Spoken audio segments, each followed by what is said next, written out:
Nous allons maintenant parler des widgets. Les widgets, ce sont comment dire, des zones au sein desquelles vous pouvez faire apparaître certains contenus. Et en général, ces zones-là, vous allez les faire apparaître dans les barres latérales, comme celle-ci, mais également parfois dans les pieds de page, ou alors les pré-pieds de page, parce que le pied de page en tant que tel, c'est la barre qui est complètement au bas de la page, mais parfois il y a un pré-pied de page, c'est-à-dire après le contenu du site, il y a une zone intermédiaire juste avant le pied de page, c'est ça que j'appelle le pré-pied de page. Vous pouvez également faire apparaître des widgets à l'intérieur. Et au sein d'un widget, vous pouvez faire apparaître différentes choses, du texte, des images, mais également des fonctions qui sont propres à WordPress ou aux thèmes et extensions que vous avez installés. Alors on va fermer ceci. Pour utiliser les widgets, il faut commencer par vous rendre dans le tableau de bord, puis dans la section apparence et puis widgets. Et dépendamment du thème que vous avez installé, dépendamment des extensions qui sont actives dans votre système, vous allez avoir des emplacements pour ces widgets. D'un thème à l'autre, le nombre d'emplacements et le nom des emplacements va varier. Ça ne va pas toujours s'appeler de la même manière. Mais dans notre cas, nous avons une colonne latérale par défaut. Nous avons une colonne latérale gauche, une colonne latérale pour les résultats de recherche. Nous avons un pied de page 1, un pied de page 2, etc. Je ne voulais pas entrer dans tous ces détails parce que ça varie beaucoup d'un thème à l'autre. Mais on ne va donc gérer que la colonne latérale par défaut. Donc ça, ce sont les emplacements où les widgets peuvent être installés. Et à l'extrême gauche ici, vous avez la liste des widgets qui sont disponibles. C'est-à-dire ceux que vous pouvez utiliser, ceux que vous pouvez manipuler. On se rend compte que la colonne latérale par défaut a une zone pour la recherche, les articles récents, les commentaires récents, les archives, les catégories, les méta.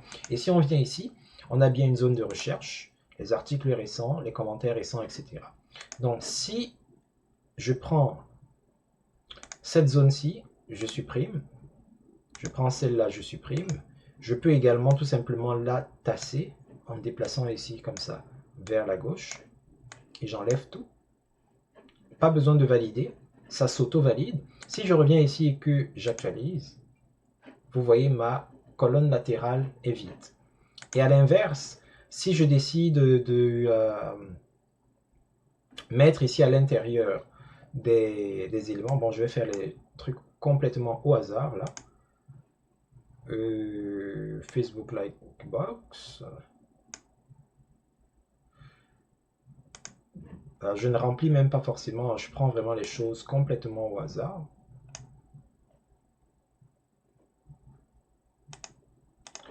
Et si je valide ici, vous voyez, j'ai des zones qui sont apparues. Là, par exemple, j'ai Contact Info. Je n'ai pas du tout personnalisé, donc c'est venu avec les éléments par défaut. La zone pour Facebook, je ne l'ai pas du tout remplie. C'est pour ça que c'est complètement vide ici. Pareil, bon, le calendrier, bon, c'était un calendrier, donc il apparaît directement.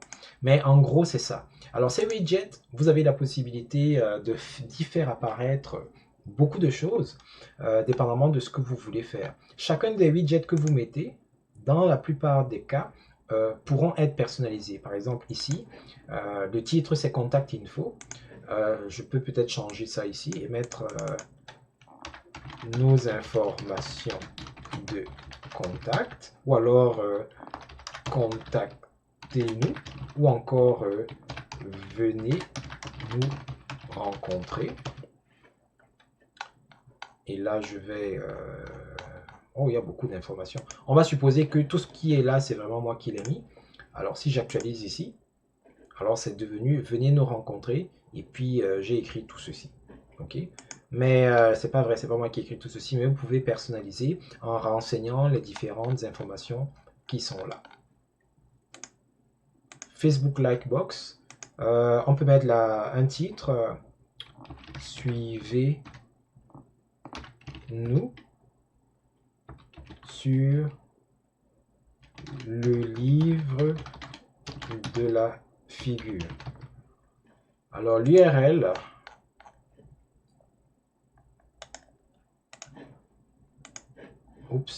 on va par exemple mettre ici. On enregistre. Si on revient ici et on actualise,